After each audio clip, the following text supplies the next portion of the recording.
All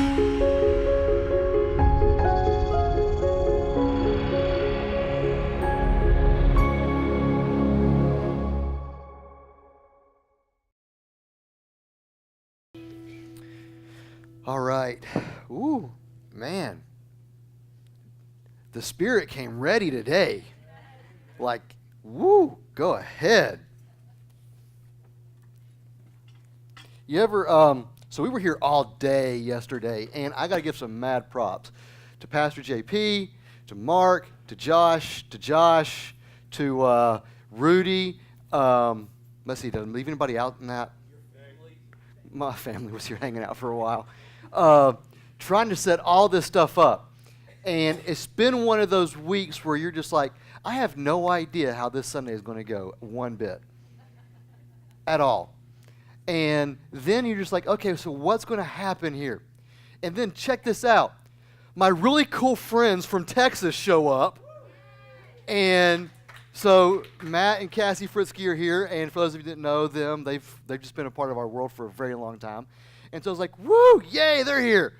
And Kristen's going through the hallways. I thought somebody had like lost a finger or something, but she was all excited about it. And which is good, and it's awesome, and it's just been one of these events, and I'm going through this going, God, what are you going to do?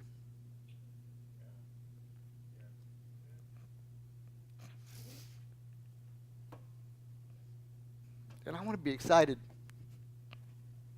So I'm trying to. It's good. But that whole rest thing's real. That whole tired thing's real. But God is good through all of that.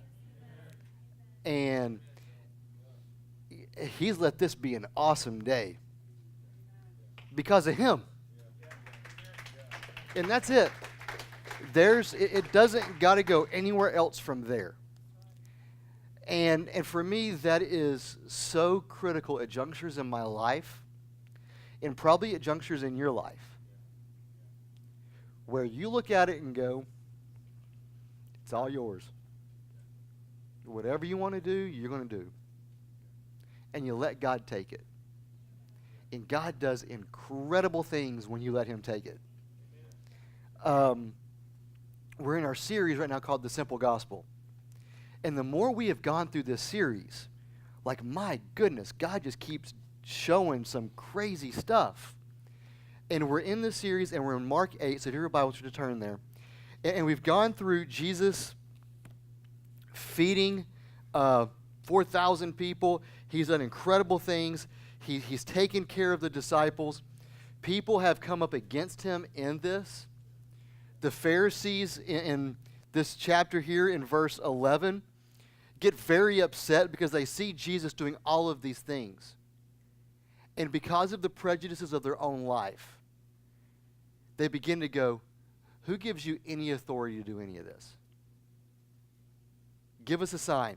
So in verse 11, here's what it says. The Pharisees came and began to argue with Jesus, seeking from Him a sign from heaven to test Him. And He sighed deeply in His spirit and said, why does this generation seek a sign? Truly I say to you, no sign will be given to this generation. And He left them. Those are probably very hard moments. Whenever you begin to get Jesus to a spot where He looks in at the world, He looks in at life, and He's just like, are you ever going to get it? Are you just ever going to be able to get to a spot where it's okay? And because they're constantly coming at Jesus, He goes, you know what? At this point, here's what I'm going to say. There's not going to be a sign given to you.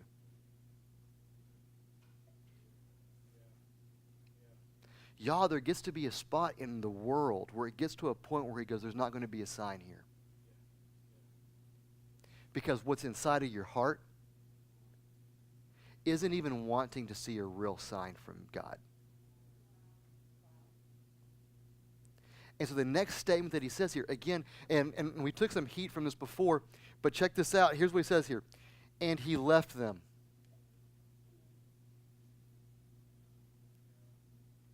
We all got to watch out for that. We all don't want to leave the moment where God comes and meets with us. There's rest, there's peace. You don't got to fabricate anything. You don't got to pretend to be anything. You just get to be you. Those are moments where you don't want to ever leave. But to hear sections and passages of Scripture, like we've seen in Mark, where it says, he left them, and he left. Like, that's really hard to begin to hear in our spirit and our soul, because we don't want to be at that spot. He left them, got into the boat, and went to the other side. So now he gets in the boat. Who's he in the boat with? The disciples. He's with his crew, right? So he's had all of these special moments. He's had all these great moments, all of these really good things. And he gets in the boat with his disciples. And I've titled today's message this: I'm going to ask you a question. That's the message title. I'm going to ask you a question.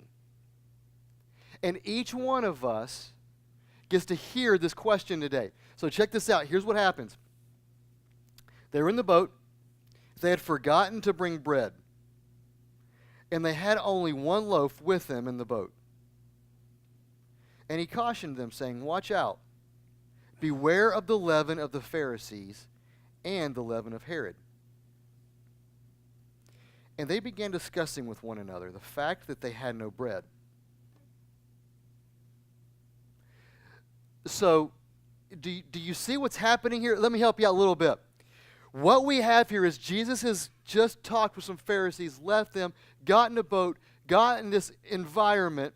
The disciples are in the boat, and now they're stressing because they have only one loaf of bread in the boat. Now, what did he just do not a few verses earlier? Fed 4,000 people with just a few loaves of bread. Here's the disciples now stressing out over one loaf of bread. Jesus is in the boat with them, and he hears them stressing over this. And there has to be a spot where he goes, you're still worried about this. And then here's what he tells them. Beware of the leaven of the Pharisees and the leaven of Herod. What is that? Like, was it just bread that Herod was giving out that Jesus was saying, hey, don't mess with that stuff? Here's what it was. Herod lived a life in which he tried to appease two groups of people. He wanted to appease a prophet, but he also wanted power and fame. Herod was a double-minded man. And so Jesus is in the boat, and he says, beware of the bread of the double-minded life. Where one way you want to serve God, but the other way you want to just take care of all the stuff of your life. Then he says, beware of the bread of the Pharisees. Well, what is that bread? That bread is feeding on the idea of I'm better than everybody else. So 2 pieces of bread that Jesus says to his disciples, you're worried about what's going to go in your stomach. I got that under control. Here's what you really should be worried about. He lays this on them, gives this to them as a deep thing, and check how they respond. So verse 17 again. Jesus, aware of this, said to them, why are you discussing the fact that you have no bread? Do you not perceive or understand? Are your hearts what? Hardened. Having eyes do you not see, and having ears do you not hear? Do you not remember? When I broke the 5 loaves and the 5,000, how many baskets full broken pieces did you take up? They said to him, 12. And the 7 for the 4,000, how many baskets full of broken pieces did you take up? And they said to him, 7. And he said to them, do you not yet understand? Still. I've walked with you. I've gone with you through all of this. I've tarried with you through all of these points. And here's the thing. You're still focusing on just yourself. And you're still worried about whether I'm going to be able to take care of you or not. I've got you. And I've given you evidence after evidence after evidence that I got you. But here's what he's having to address. The hardened hearts of the people inside of the boat. Are your hearts hardened? Do you not perceive? Do you not hear? Do you not understand? Because here's what we're engaging with. Jesus is recognizing and helping his disciples see that hardened hearts are not going to be only for those that don't believe.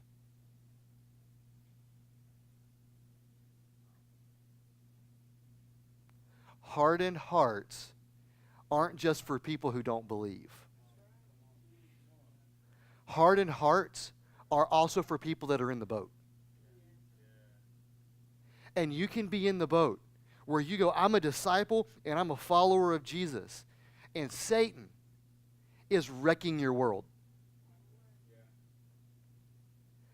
You have to be on guard continually about what question it is you're answering.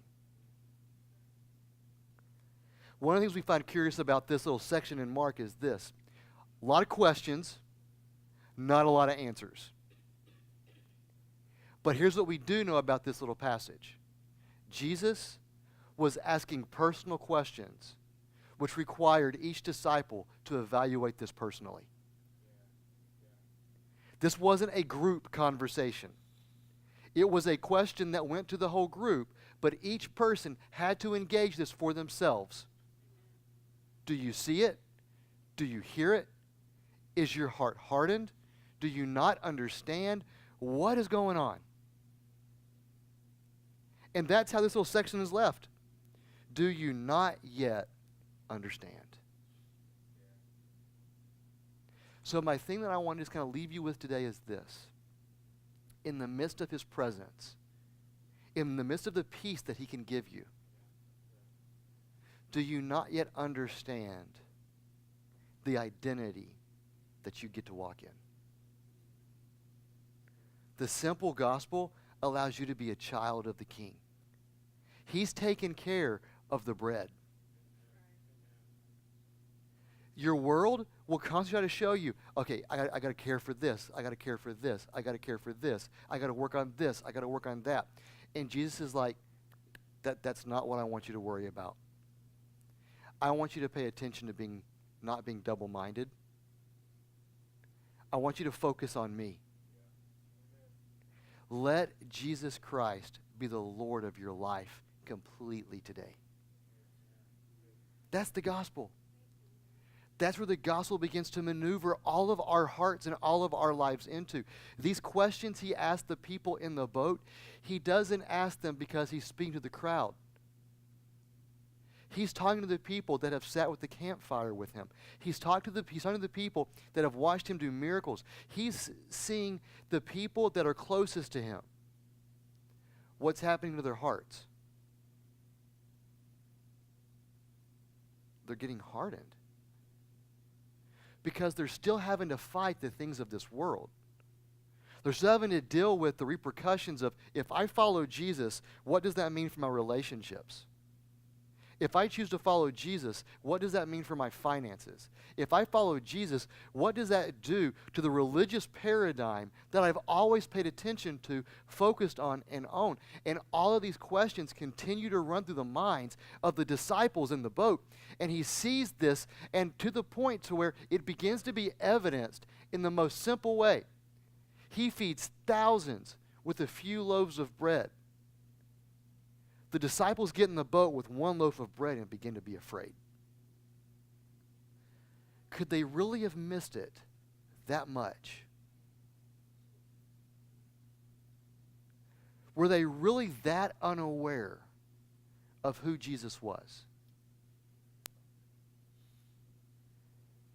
And he is having to help them understand who he is, even though he has been with them, and they have seen him do miracle after miracle after miracle after miracle. He still has to sit down with them in moments and go, do you hear what I'm saying? So if you're a mature Christian in this room, if you're somebody who's been a follower of Christ for a very long time, here's the question for you. Do you still hear what Jesus is saying?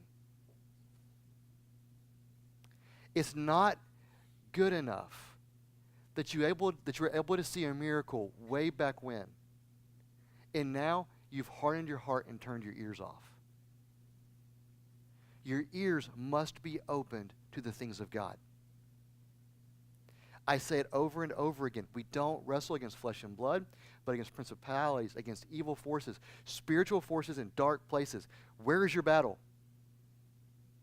There. Your battle's not with your neighbor. Your battle's not with your coworker. Your battle's not with any of these things. The real battle that requires us to be awake, that requires us to be hearing, is the fact of this: Satan wants to destroy you. He wants your heart to be hardened. He doesn't want you to listen to Jesus anymore. When the Spirit moves, he really wants you to ignore that. When the Spirit speaks, he hopes you turn your ears down and can deafen it out. Some of you aren't in this spot. Some of you are very in tune to who Jesus is. Some of you are listening very closely to what's going on. Great. Continue that. But know this. Do not get prideful in that. Because just as much as you're hearing today, guess what can be happening tomorrow? You can be going deaf.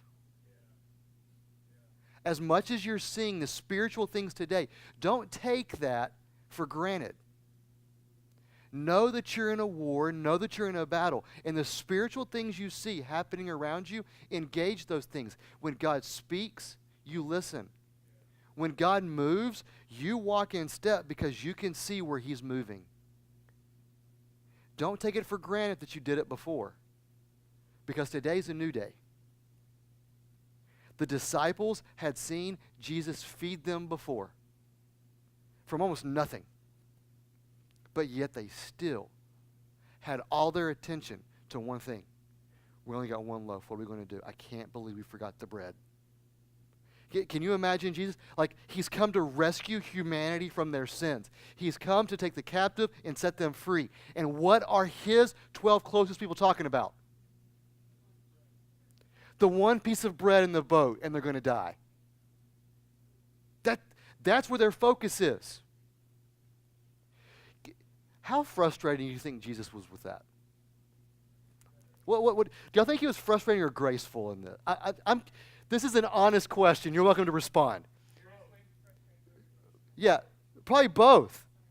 Like, this is humanity here. This is reality. Jesus is going, look, I've walked with you. Like, we're in a war. And I can make blind people see. I can make something out of nothing. You don't have to worry about this. There are other things that you need to be worried about that are legit. The warnings that he gave them. And what do? Ignore it, don't understand it at all. They're still concerned with the bread. Maybe we have walked in here today, and some of us are thinking about the loaf of bread. That's all we have left. And God's going, I've got that. There are bigger things I need you to be thinking about. There are important things that I need you to be careful of. Watch out for being double-minded. Be very careful that you don't fall prey to the leaven of the Pharisees, which is separation, which is you're better than other people. But put yourself in a position where you're always asking, God, what are you doing with me today? I'm in the boat with you. I'm going through life with you. The bread, I trust that to you. Do you know what that would have been? For the disciples to say, hey, Jesus, we forgot the bread, but here's the one loaf. Can you go ahead and feed us all?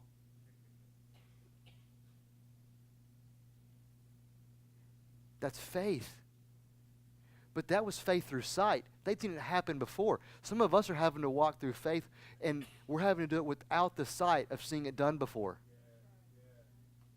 And Jesus says, blessed. Blessed are those who believe. For one day, their sight will be made clear. And you will be able to see the steps of faith that you have walked. Y'all, there's a blessing for those who walk in faith.